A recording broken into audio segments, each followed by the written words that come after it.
তোর মনে কি ছিল সমুদ্রের কিনারায় থেকে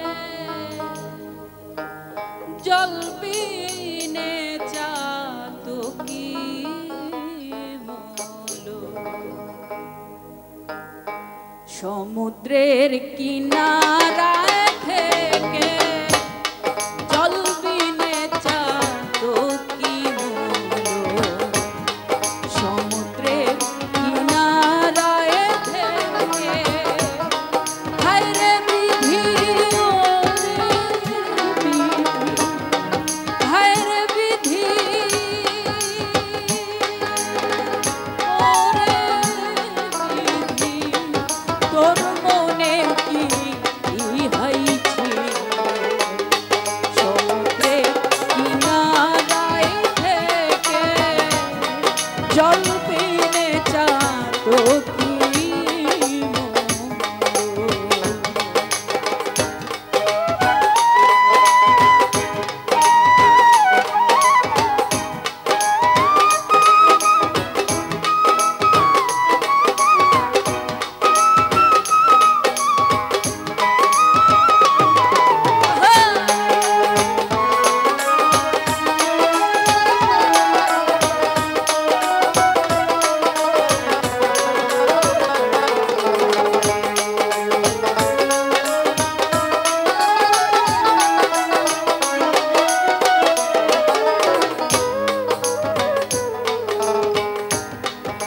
নবঘন দিনে বাড়ি খায় না চাত কন্ন বাড়ি নবঘন দিনে বাড়ি খায় না চাত কন্ন বাড়ি চাতকের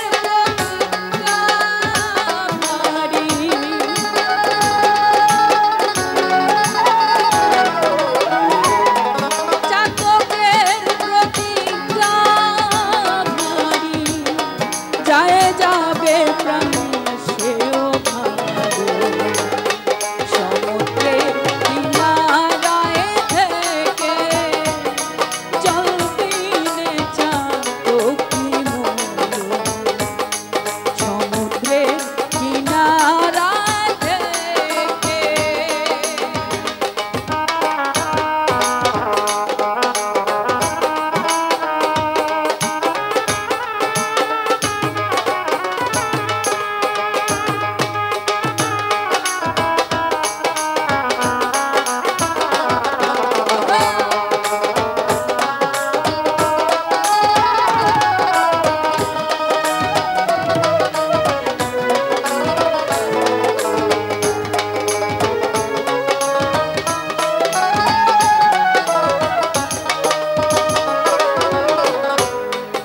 চাতক থাকে মেঘের আসে মেঘ বরিশে অন্য দেশে চাতক থাকে মেঘের আসে মেঘ বরিশে অন্য দেশে বলো চাতক বাঁচে কিসে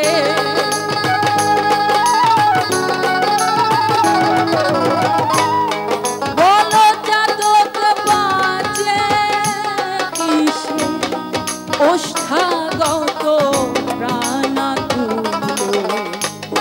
সমুদ্রের কিনারায় থেকে জল বিনে চাতকি মলো সমুদ্রের কিনারায় থেকে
আমরা কি ওই পাখিটার নামটা জানি কিনা?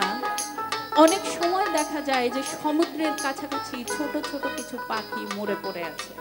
এগুলোকে লালন সাঁইজি অনুধাবন করে বলেছিলেন এগুলো হচ্ছে সাধক পাখি। সে কিন্তু মেঘের বর্ষণ ছাড়া পানি পান করে না।